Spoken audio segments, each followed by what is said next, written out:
Toda quinta-feira, às 20 horas, no podcast Fala Mulheres, Regiane Castro recebe mulheres empreendedoras para entrevistas dinâmicas e cheias de conteúdo.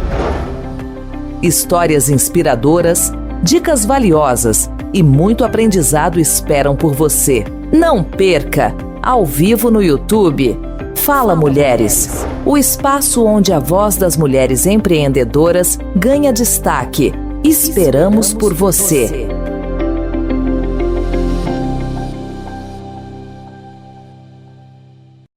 Olá, hoje nós estamos aqui com a ministra Márcia Lopes, do podcast Fala Mulheres de Laranjeiras do Sul, para conhecer um pouco do trabalho que essa excelente mulher realiza para todos nós brasileiros. Oi, gente, eu sou a Lindiane Silveira, da Conexão Revista. A gente está dividindo o espaço, aproveitando o tempinho da ministra aqui para a gente conversar um pouquinho, debater um assunto tão importante. Hoje a gente está no primeiro fórum do Conselho Municipal, dos Conselhos Municipais do Direito das Mulheres do Paraná, e acontece também a 5ª Conferência Estadual de Políticas para as Mulheres do Paraná. A gente vai fazer algumas perguntinhas. Primeiro, muito obrigada por dedicar esse tempo com a gente. A gente sabe que a agenda é bem corrida, né? Mas muito obrigada mesmo, de coração.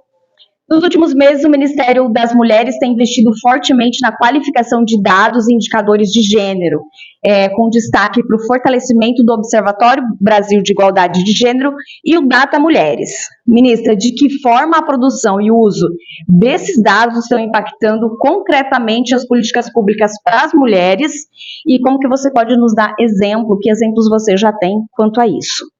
Bem, obrigada por essa oportunidade, Lid e Regiane, é isso? Mas dizer que, de fato, não há possibilidade de implementar políticas públicas com efetividade, com bons resultados, se a gente não tiver domínio da realidade, se a gente não tiver os dados atualizados, se a gente não souber fazer uma leitura territorializada.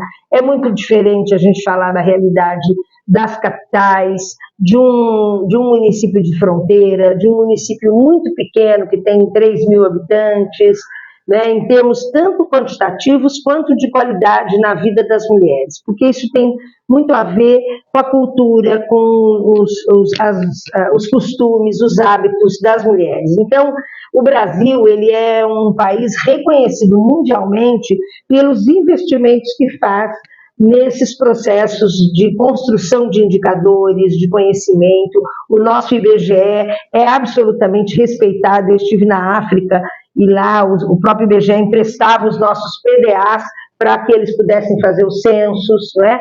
O IPEA, que é vinculado ao Ministério do Planejamento, e hoje as universidades brasileiras que têm os seus observatórios. E cada política pública, né, o Ministério da Saúde tem toda uma área importante de vigilância, de epidemiologia, assim como o Ministério da Educação, que faz o censo escolar, o Ministério do Desenvolvimento e Assistência Social, que tem a vigilância socioassistencial, que tem uma Secretaria Nacional de Avaliação e Gestão da Informação, e o nosso Ministério das Mulheres, que também tem, né, um observatório em muitos ministérios, e aí Observatório do Brasil, Data Mulheres, que tem esse objetivo, né, levantar as informações.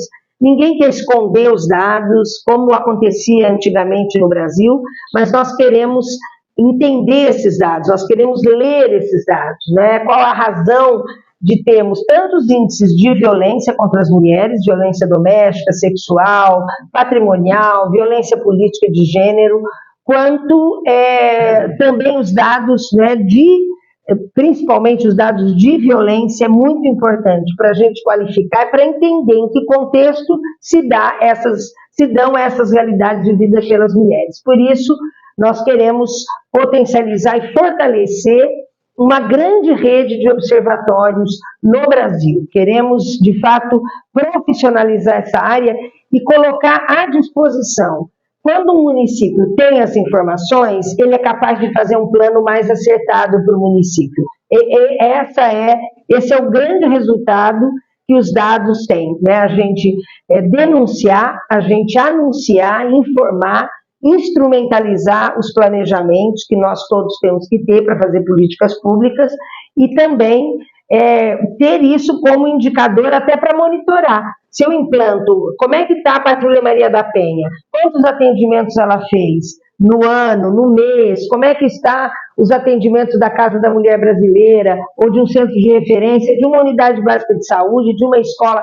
Toda política pública tem que ter, né, esses dados. E no caso de gênero, que nós sabemos que demorou muito para o Brasil se abrir a isso, né, nós temos aí hoje muitas universidades, inclusive a própria UNILA, né, que a gente reuniu com a reitora, vice-reitor, para tratar disso, né. Nós queremos um observatório latino-americano que cada vez mais esteja integrado, né, ao Brasil e a outros países, de acordo com essa tarefa que a UNILA tem, de formar, né, estudantes de vários países, e queremos fazer disso, de fato, um instrumento de argumento e de defesa das mulheres, mostrando os dados, né, não só de violência, mas como as mulheres atuam no setor privado, nos conselhos, nas entidades, nos movimentos sociais, potencializar essas capacidades que nós sabemos que as mulheres têm e nem sempre são reconhecidas e divulgadas. Então é isso que nós queremos. Falando de índices, a gente não pode deixar de falar dos índices alarmantes sobre feminicídios, que cresceu muito, né, nos últimos anos.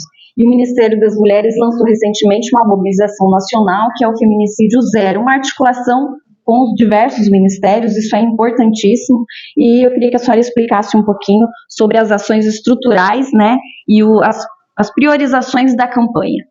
Bem, primeiro que eu tenho dito e defendido que uma campanha não pode começar, né, e terminar em um mês, né, porque isso não vai gerar, de fato, conhecimento e apropriação, porque é isso que a gente quer, que uma campanha conscientize, que uma campanha informe, que uma campanha seja pedagógica para atingir quem precisa atingir, sejam as crianças, os jovens, os homens, né, principalmente. Então, o Feminicídio Zero, que começou ainda quando a outra ministra, Cida Gonçalves, estava no Ministério das Mulheres, ela tem tido um alcance importante. Nós estamos entrando no mês de agosto lilás, né, que é um mês próprio para a gente desencadear todos esses processos e que a campanha atinja todas as áreas, a saúde, a educação, a cultura, a assistência social, todas as políticas públicas e também a sociedade civil. Já o ano passado já foi feita uma grande campanha envolvendo os times de futebol, e isso é muito importante, porque é um espaço, né, de homens, e onde o machismo também existe, né, e existe também violência contra as mulheres. Nós temos procurado realizar campanhas nos vários segmentos da sociedade, e esse ano também já voltei, né, a falar com os presidentes dos clubes e vamos dar continuidade a isso. Nós estamos aprimorando muito o nosso Ligue 180, que é um canal não só de denúncia, mas de receber orientação, encaminhamento, e nós estamos conversando com todos os segmentos. Com as mulheres pescadoras, com as centrais sindicais, com as mulheres quilombolas, com as mulheres da rua, com as migrantes, com as professoras, com as delegadas, com enfim, toda a população, para que cada um, no seu grupo, no seu segmento, veja uma melhor forma de comunicar essa nossa meta de combater todo tipo de violência e não chegar, né, a esse dramático índice de feminicídio, como nós tivemos no ano passado, quase 1.500 feminicídios no Brasil. Então, tem várias estratégias e alternativas que a gente tem levado, uma rede de serviços importantes de atendimento à violência contra as mulheres. As mulheres têm que sentir segurança quando elas decidirem, porque elas demoram muito para denunciar, pelo medo, pela perseguição, pelas ameaças que elas recebem. Então, nós temos que assegurar para essas mulheres que o Estado está presente. E aquela história de em briga de marido e mulher, ninguém mete a colher, isso é mais uma invenção do próprio machismo. É para todo mundo ficar quieto e para ninguém se meter.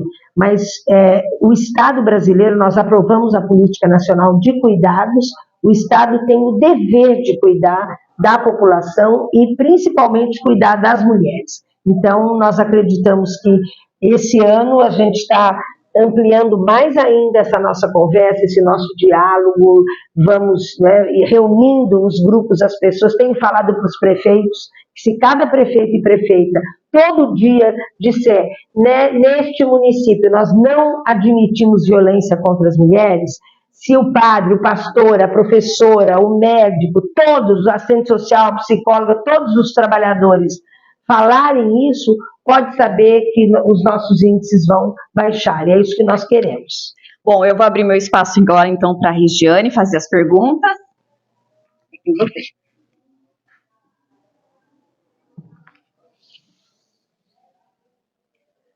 Nós vamos falar agora com a ministra sobre a ampliação da Casa da Mulher Brasileira. Como que está esse trabalho que a senhora vem realizando aí extensivamente pelo Brasil afora? Como que está a pauta para as casas das mulheres brasileiras a serem construídas no nosso Brasil? Bom, a Casa da Mulher Brasileira é um serviço público integrado, articulado, que foi inspirado num projeto lá de El Salvador, que tinha uma brasileira, né, a Wanda Pinhato, como secretária nacional de inclusão social. E esse projeto foi absolutamente exitoso, chamando lá Cidade Mulher, tanto é que o Banco Interamericano financiou em vários países a construção das casas, né, da Cidade Mulher. E aqui no Brasil, as Casas da Mulher Brasileira, que é um espaço, nós temos 2 modelos, um maior e um menor, né, um de 3.600 metros e o outro de praticamente 2.000 metros, e depende então do tamanho do município e da demanda, né, isso é adaptado. E aí o governo federal financia a construção dessa casa, financia durante a manutenção, equipa a casa e durante 2 anos a manutenção. E os estados e os municípios se reúnem para fazer a gestão desse serviço. Então, a mulher que foi violentada ou uma vizinha que sabe que a mulher sofre violência, ela pode entrar em contato, porque nós temos a Patrulha Maria da Penha, que faz um papel fundamental. Aí nós temos o Ministério Público, a Defensoria Pública, o Instituto Médico Legal, a Delegacia da Mulher, o Serviço da Psicologia e do Serviço Social. Então, nesta casa, nós temos um alojamento para as mulheres serem protegidas. Então, as mulheres chegam, não precisa ficar indo de serviço em serviço, né? Mas ela chega lá e ela vai ser atendida nas suas necessidades de forma integral. E, claro, sempre encaminhada para os serviços que ela precisa, mais especializados. Então, nós já temos 11 casas da mulher brasileira em funcionamento no Brasil. Aqui no Paraná, nós temos uma das primeiras, que tem 9 anos, que fica em Curitiba, que já atendeu 132 mil, fez 132 mil atendimentos, e agora aqui, em Foz do Iguaçu, nós está iniciando a construção de uma, né? E também temos os centros de referência da mulher brasileira, que é uma casa menor, uma casa onde tem uma equipe psicossocial, tem uma brinquedoteca que também tem na Casa da Mulher Brasileira, para que as mulheres possam levar seus filhos e saber que eles estão ali protegidos enquanto ela recebe o atendimento. E que nós vamos inaugurar, em Francisco Beltrão já tem, né, e vamos inaugurar uma em Guarapuava. E aí depende muito da articulação dos municípios, inclusive de poder convencer os deputados a colocar as emendas parlamentares em serviços para as mulheres, né? Então, é isso. E, claro, nós temos os CRANs, né, os Centros de Referência, que os municípios já têm. A Secretaria de Estado do Paraná também tem serviços que estão sendo alocados nos municípios, e o Ligue 180, os processos de formação e de capacitação das mulheres, são o Não é Não, que é um protocolo para que as mulheres se sintam seguras quando elas vão num bar, num restaurante, no entretenimento que venda bebida alcoólica. Então, são várias estratégias. O que precisamos é, de fato, ampliar essa consciência, essa responsabilidade pública, né, para que a gente consiga atingir, prevenir, né, e combater qualquer tipo de violência. É inadmissível, né, que as mulheres sofram violência. É isso, nós queremos agradecer a ministra de participar conosco, de abrir esse espaço na sua agenda, sabemos que é uma agenda superlotada, e de fazer esse agradecimento, muita gratidão, parabenizar pelo seu trabalho que a senhora está realizando aí, todo o nosso Brasil afora, e dizer que o podcast Fala Mulheres de Laranjeiras do Sul tem um agradecimento especial por estar a senhora usando os microfones desse espaço para levar às nossas mulheres da região da Cantu um trabalho que é realizado no Brasil inteiro. Muito obrigado e gratidão. Eu que agradeço, me coloco à disposição, quero muito falar sempre com as mídias, eu acho que a comunicação, né, ela ocupa um papel fundamental, estratégico, sempre que vocês quiserem falar comigo, eu estou à disposição, e porque esse é o nosso caminho, né? É o caminho de mudar uma mentalidade, mudar um hábito, mudar aquilo que foi infelizmente naturalizado e que a gente precisa transformar isso. Então, agradeço a oportunidade de estar com vocês. Gratidão. Muito obrigada, gente. Até mais. Toda quinta-feira, às 20 horas, no podcast Fala Mulheres, Regiane Castro recebe mulheres empreendedoras para entrevistas dinâmicas e cheias de conteúdo. Histórias inspiradoras, dicas valiosas e muito aprendizado esperam por você. Não perca! Ao vivo no YouTube, Fala Mulheres, o espaço onde a voz das mulheres empreendedoras ganha destaque. Esperamos por você.